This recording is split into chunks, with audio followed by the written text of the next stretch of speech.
everyone, Daljeet Peterson here from astrolab21.com, and in this video we're going to talk about Scorpio season 2021. We're already in the middle of fall and making these seasonal shifts, and it's finally sweater season here in Los Angeles. A welcoming change of the seasons here. I'm not only in LA, but I'm in the San Fernando Valley, so it's been a long, hot summer. So this cooler seasonal climate is definitely a welcome change here on the West Coast. We also have some rain in the forecast this week, which is much needed. We are in a massive drought here in California and the western United States for sure. So anyway, Scorpio season. Let's talk about Scorpio season. We've just ended Libra season, which we inaugurated with the fall equinox, the autumnal equinox, one of the key cardinal points in our solar year. And so now we're shifting gears. We're going from a cardinal air sign with Libra into a fixed water sign with Scorpio. So a very unique transition that we make at this time every year. And it's just good to sort of get a sense of where we are in terms of the annual solar chart, right? That sun moving through all 12 signs. It's just calling us to bring our focus onto each of these 12 archetypes in turn, right? And there's a profound pattern that unfolds as we move our way through the solar year, as the sun moves through the zodiac, from that 0 degree Aries at the beginning of spring all the way around through 30 degrees Pisces, right? It's an unfolding, and so it's a really good opportunity for us to align ourselves with that solar calendar. There's something really interesting if you start to pay attention to it. Your year tends to sort of unfold in new ways, I think. And of course, with each of these seasons, there's a consistency. They're the same year to year, with the sun moving through the same sign at the same time of the year. But of course, each of these seasons is unique unto itself, because when we look at the configuration of all the planets and their positions and the aspects being made in the sky in any particular year, it adds a unique sort of character and flavor to every one of these seasons, which is why we dig through the charts, and it's why we practice astrology. So I've got my notes here, which I've prepared, and it's part of my process. When I prepare for this video and for the article that I write on each season, I just go through the chart for the month, and I just look for those most salient sort of configurations that I see that are going to have the most impact, and usually provide us the greatest opportunity, right, to align with these energies that are unfolding. Because it's all about really just awareness. The more we can be aware of these energies and these patterns, the more we can use them consciously and effectively, rather than being sort of used by them, feeling like we are getting tossed around at the whims of fate. So that's what I'm all about. That's what this channel is all about. Hopefully you'll get some benefit out of that by sharing this insight. So I'm going to skip with all the self-promotional stuff this week. I just don't have time for it, and you guys probably don't either. So let's just jump right into the charts and get to it. Bring myself up here. So today is October 22nd, and in about 12 hours from now, I have it about 9:54 Pacific Standard Time, we're going to see the sun's going to make its ingress, as we say, into the sign of Scorpio. They're at 0 degrees. And so right away, as we initiate this Scorpio season, a lot going on in terms of the configurations. One of the ones that really stands out to me is this square between Venus and Sagittarius and Neptune and Pisces. So we've got a mutable square between the two great lovers of the zodiac, right? You've got what we consider the greater and lesser benefic Venus, the goddess of love, of that personal love, of relationship, of sexual love and desire, aligning with Neptune, right? The god of sort of universal love, that big love, the oceanic oneness, the love for all that is. So normally, whenever these two planets align, regardless of the type of aspect that they're in, it's usually a pretty, beautiful, beneficial, and good times, right? And so always want to consider the signs that each of the planets is moving through as sort of adding that degree of characteristic of helping us to identify, well, how are these energies interacting in this specific configuration. So, we've got Venus moving through Sag, so it's bringing that beauty and appreciation and aesthetic value and love and harmony into that sign Sagittarius, into our sort of personal, philosophical, spiritual, religious, ontological, cosmological outlook, right? It's a very big, Sag is one of the biggest signs of the zodiac. It's, it's ruled by Jupiter, right? So Sagittarius has this, it's a fire sign. It's a mutable fire sign. It wants to share all its ideas and ideals. It wants to be out in the world. It wants to really know and understand deeply, how do we fit into the world? What is our purpose? It really likes to contemplate the biggest questions and search for those big answers. So, with Venus moving through that sign, we just kind of love and appreciate those sort of philosophical or spiritual or metaphysical yearnings. There's a desire to really connect to higher knowledge, higher learning, levels of, we think about its opposite, Gemini. It's like that information layer. It's data, right? It's about just information in and of itself, whereas Sagittarius is trying to go, okay, but what is the insight? What is the wisdom? What is the knowledge? How do we really understand this information in a more profound way that helps us connect with others and with the world and what we live in? So Venus moving through, Sag, it's just really giving us that nice, we're just interested, we're resonating with that part of us that's philosophical. We may find ourselves gravitating towards, information or knowledge or wisdom or people, spiritual teachers or practices. You may find yourself going down rabbit holes on YouTube here where you're looking at different spiritual ideas or ideals, or just there's a thirst, there's a desire to really know and to understand with Venus and Sag. And so now it's making this square with Neptune and Pisces, which is, another really deep and profound spiritual signature. Like the biggest of all, this whole period of Neptune and Pisces that we've been in since, 2012? Really an opportunity to really get in touch with our deepest sense of spirituality. Really sense of how we're all connected. We are all truly one, right? This the ocean of oneness. That's Neptune in Pisces. Of course, as I've been talking about, every time we bring this up, there's also that shadow side that's always ever present, where it can be, we can get lost in this energy. It can be a very disorienting and delusional type of energy. This is a signature for addictions of all kinds, right? And just getting lost in drowning in our own emotional whirlpools, just getting overwhelmed by having to try to navigate some of the waters of the modern world, right? I feel like it's a gateway opening in this whole period as we're going to look at it, particularly in the next few years, because as Neptune sort of concludes its time in Pisces and then hits Aries, which I think is going to be, 2024? I've been tracking these things. March 2025. That's going to be a huge shift. And I've written about this. I don't know if I've done an article, or I've written for sure. I'm not sure if I've done a video on it, but it's man, that's going to be, as we move towards that, have we really gotten the message, the download from the universe? Because those who haven't are going to feel man, we got left behind. Because once that Neptune moves into Aries, it's a new world. Remember, when we got Uranus, Neptune, and Pluto all changing signs in the next 2 to 3 years, that is going to just be massive on a broad, collective, global level. That shift is, we're moving towards it. I think we're already feeling that magnetic pull.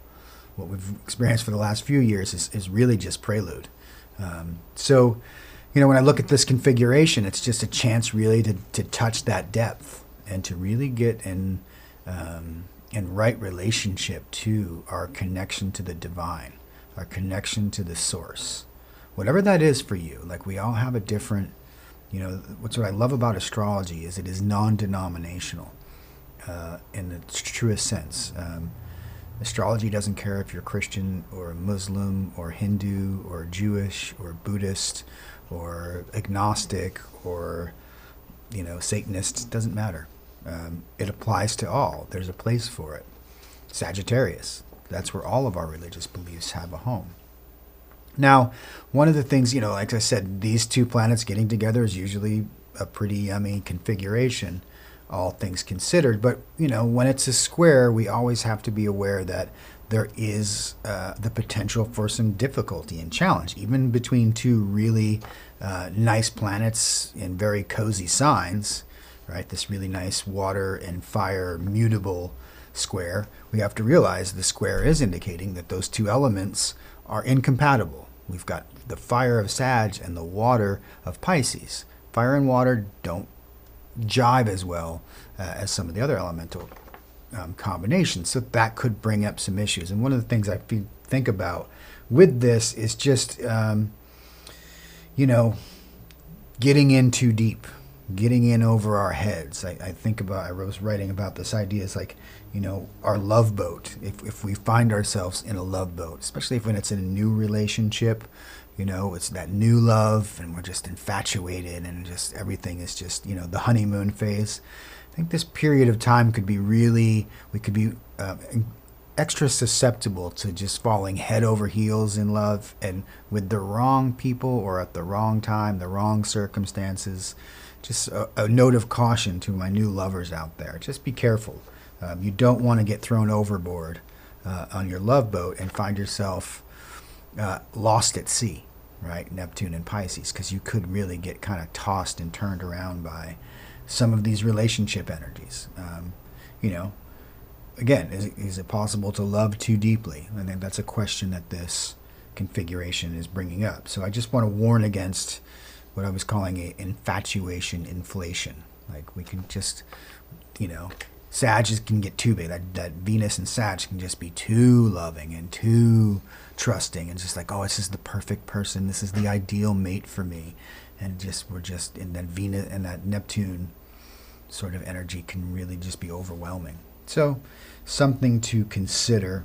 We'll also see that if we look at Saturn having just recently stationed direct after its, about 6 month almost retrograde period. So it's a kind of a big deal when Saturn or any planet stations direct from being retrograde. It tends to just like sit at one place in the zodiac for a long time. So it stationed at 6 degrees just I think last week. So now we have Saturn over at 7 degrees in Aquarius. And it's going to be at this same degree for the next 25 days.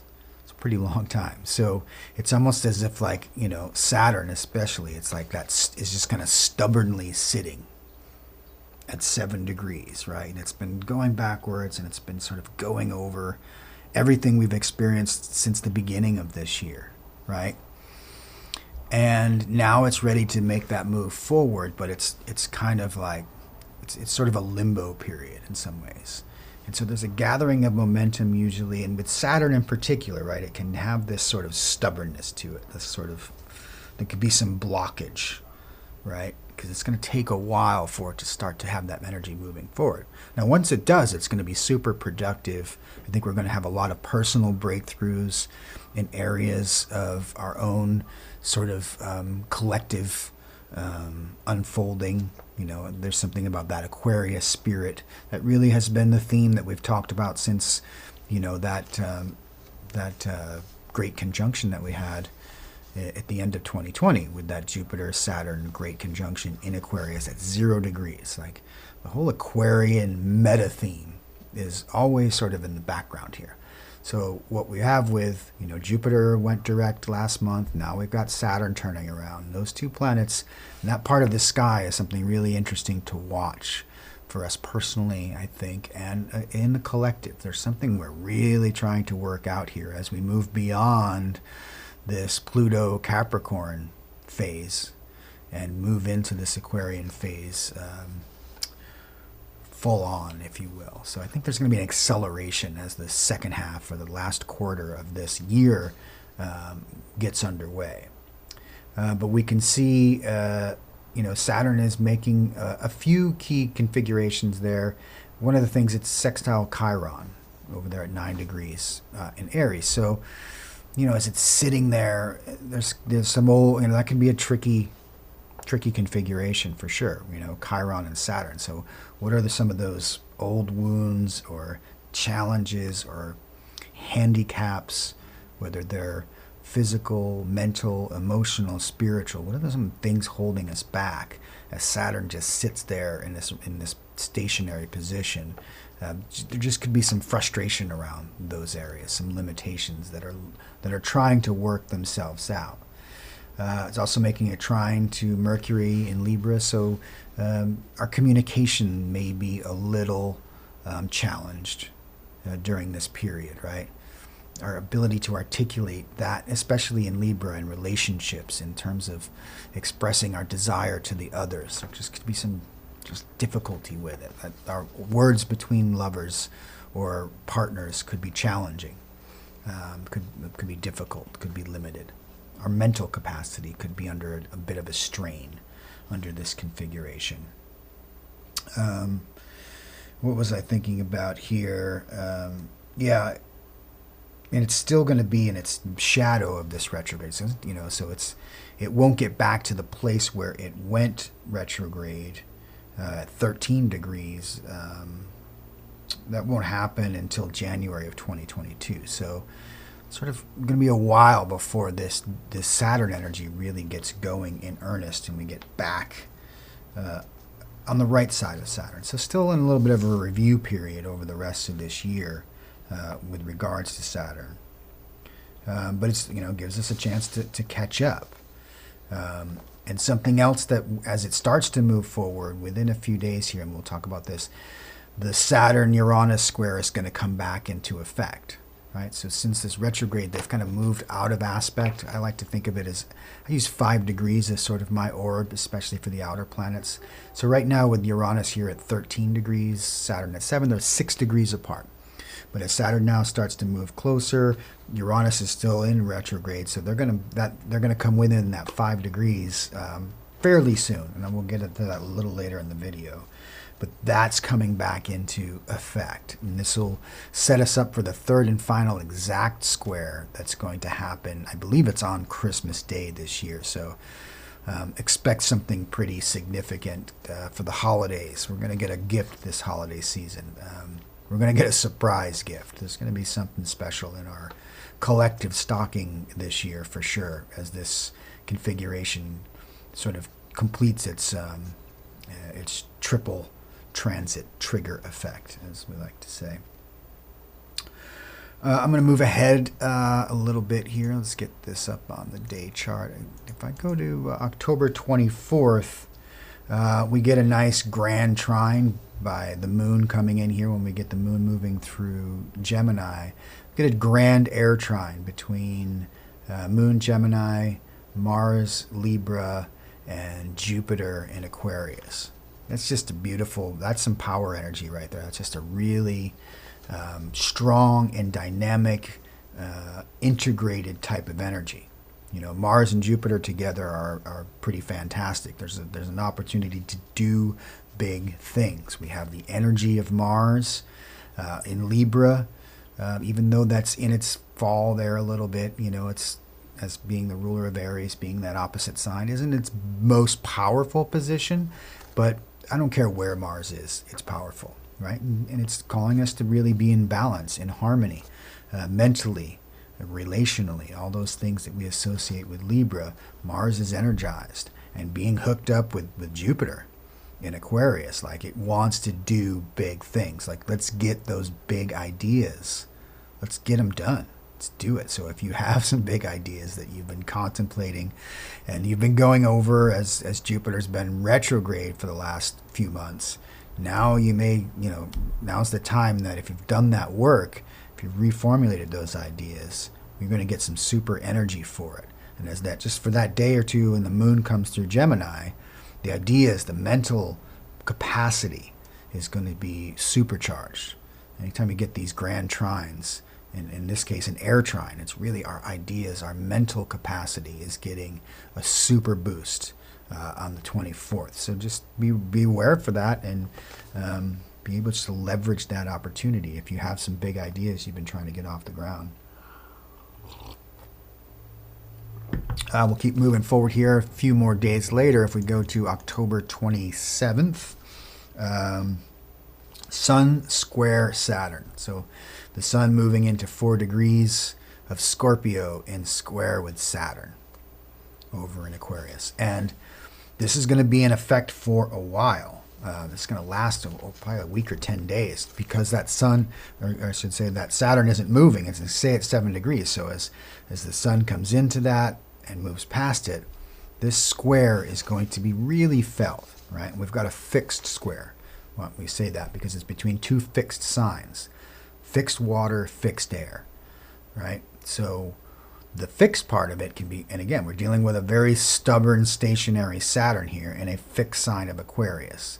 So it's the ideas, having to sort of respect authority and the structure. You know, Saturn can often represent that authority figure in your life, or just the idea of authority in general, dealing with the rules and regulations of the society or the culture, or whether it's the corporate culture we're in, whether it's our socioeconomic, our clan. Saturn in Aquarius has very fixed ideas about how we should live in right relationship in some ways. Very future-oriented, but it can also be very narrow-minded. It's one of those great ironies or sort of seeming contradictions in the sign of Aquarius. Future-oriented and all, and idealistic, but it can be very rigid in its own thinking. It's like my ideals, but no one else's ideals. And with Saturn there, that sort of that side of Aquarius is getting emphasized. And there's something about the collective with this signature versus when we think of the Sun moving through Scorpio, like this is the ultimate symbol of just willpower. It's like this is about doing what we want to do. Sun in Scorpio, Mars' sign, and Pluto's sign as well, sort of the co-rulers of Scorpio. So this can I just see this square as being just difficult for this tension between our desire to do what we want and a sense of duty and obligation to do what is necessary for some goal or cause greater than ourselves. It's the metaphor of what's gone on in terms of the virus and the pandemic, and to vaccinate or not vaccinate, and it's a challenge. It's a clash of will, personal sovereignty, which I think Sun in Scorpio really, to me, represents that in a lot of ways. And Saturn in Aquarius, the obligation to do the right thing for the good of society as a whole. So I would expect those tensions to only get amplified during the middle of this Scorpio season. Did I want to say anything else about that? Oh, I think, one of the things that's interesting is about, I see this Sun Scorpio as extracting hidden wealth and resources from others, right? We think about Scorpio, it's like it rules the underworld, the underground, hidden resources. It rules like precious metals and mining and those sorts of things. It also rules the resources of others, whether they're our partners, our business partners, our marriage partners, the inheritance that we get from our family, wills, things of that nature. Those are all ruled by Scorpio. So like there's a sense of a power struggle, I think, with this configuration. So not only personally, but I see this collectively. Again, that Saturn Aquarius wanting to control society, controlling the future direction, Aquarius, of society versus our own will to do what we want. and some hidden power dynamics could come out as a result of this. So something to be aware of. And then just a couple more days later, on the 29th, we have Mercury making a number of aspects, right? It's going to be sextile to Venus over here in Sagittarius. It's coming into a square with Pluto in Capricorn, and then also it's trining Jupiter in Aquarius. So, here we've got, the messenger god, Mercury, really ruling our ability to communicate, our ability to express ourselves, our mental process, how we're thinking, right? And it's moving through Libra, where our thoughts are focused on harmonious, balanced relationships, relationship to ourselves. How do we get in right relationship with our own inner dialogue? And also, how are we relating to others? And trying to express ourselves in a way that is beautiful and aesthetically pleasing and harmonious and fair and just. All those things that are Libra. But with all of these aspects, right, it's like our mind is going to be a bit overwhelmed. Like, how do we resolve both the aspect to Venus here in Sagittarius, like this desire to really know the truth, be true philosophers, like philosophia really means just love of wisdom, right? So this is a very philosophical, our minds are going to be filled with very philosophical intents and desires. But we have to rectify those with a very practical minded Pluto and Capricorn that wants to have very earthy, practical, day-to-day transformational energy. Right, and so that Mercury coming into square with that Pluto energy could be challenging.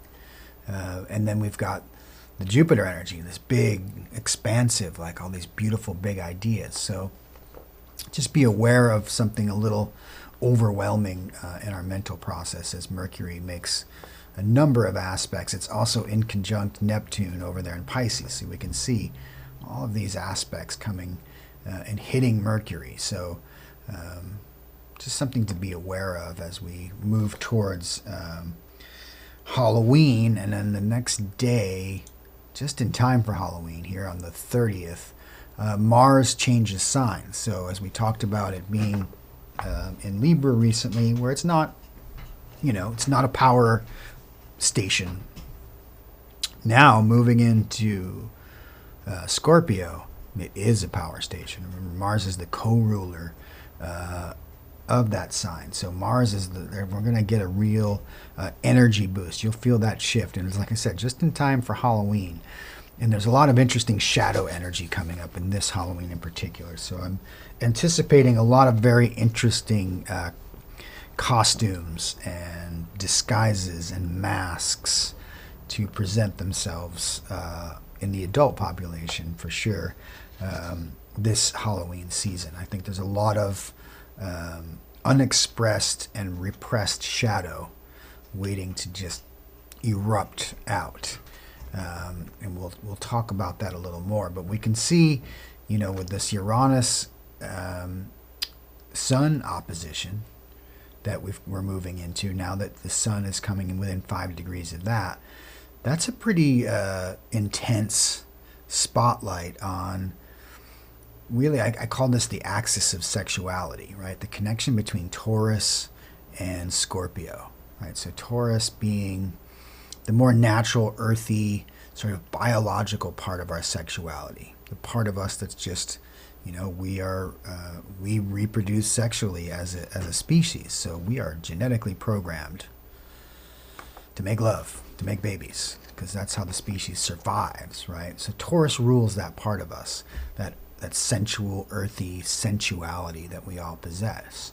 And we've had Uranus moving through that sign for the past few years, and it's like there's something stirring within us, like our own sexuality and sensuality and connection to the earth, and really wanting to be more embodied, wanting to be more present in the world, despite the craziness of what we've had to experience in the last year and a half with being isolated and sort of being separate from nature. I think those of us who are intuitively know we need to get outside more.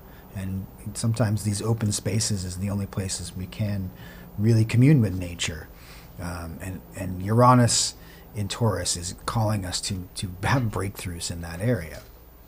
Sun in Scorpio now focusing on the other side of our sexuality, which is that watery emotional element. It's the deep bonding connection that we have, right? We get emotionally connected to partners, not just physically through the act of sex, but the bonding of sexuality, the mutuality, the osmosis where the two become one. That deep desire to really know and almost possess the other. Right, so that dynamic getting triggered, and as Mars starts to move in closer with the Sun, I would sense that would be like a sexual energy will be charging this Halloween season as well. So just be on the lookout for that, and look out for yourself. Like there's something very shadowy going on with all these configurations. Let me just check the notes here. As I said, power struggle over resources coming into focus, both personally and collectively. Yeah, so extraction of power versus innovation in earth resources and possible disruption. Something that this whole Uranus Taurus is very disruptive to. It's a signal for like earthquakes and anything disruptive in the Earth system.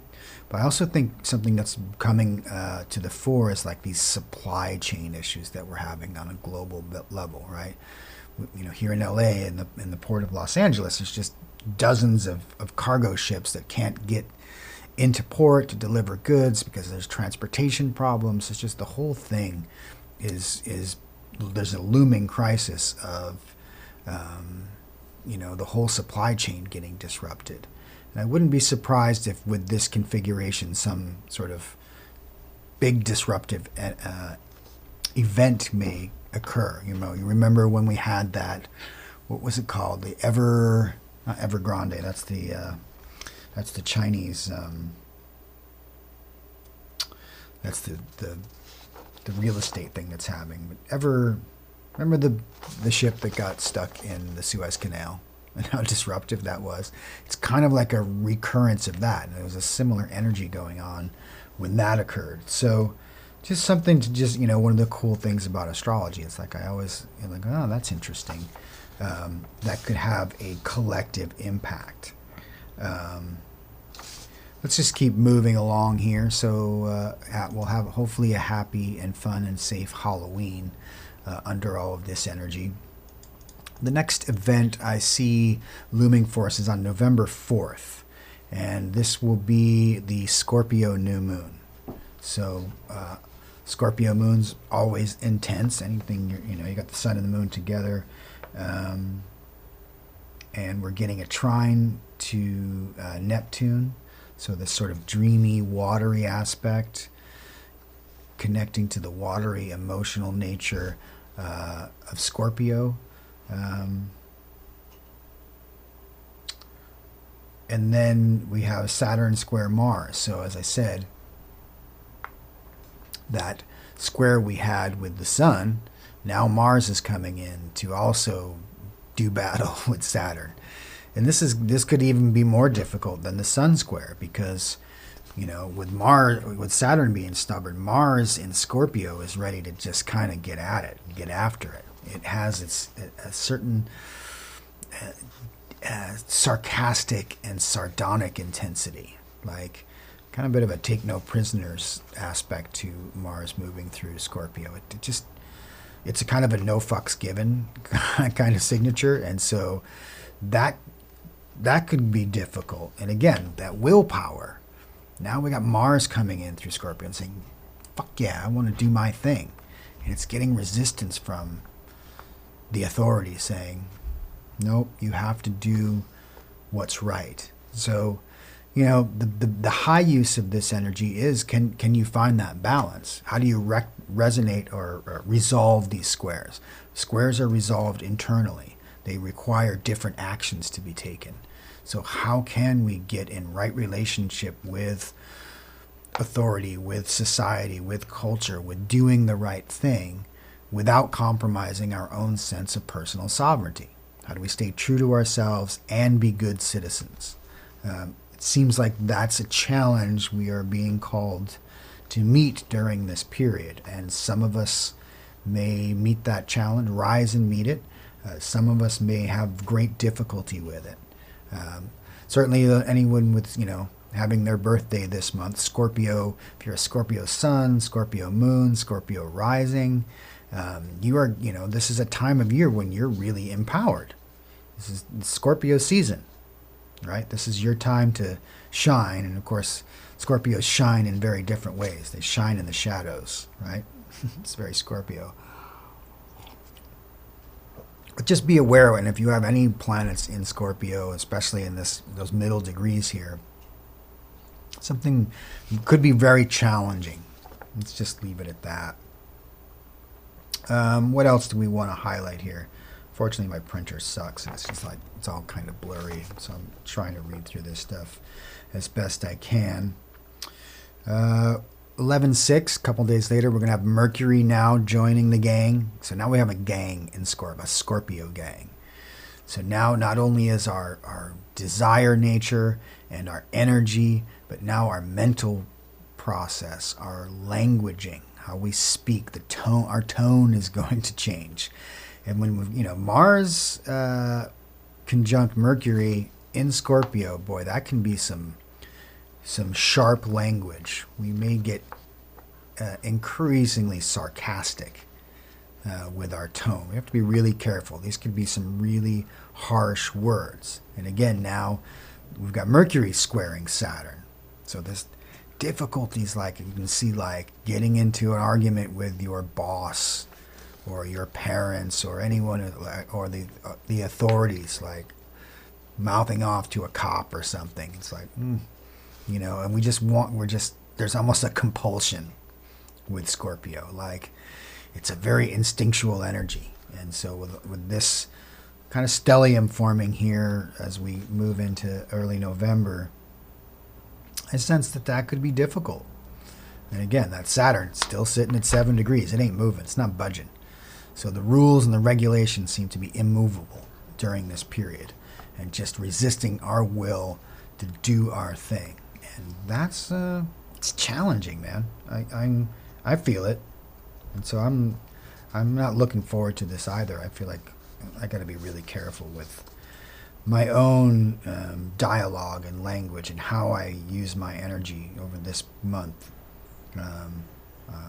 I could get myself into some trouble.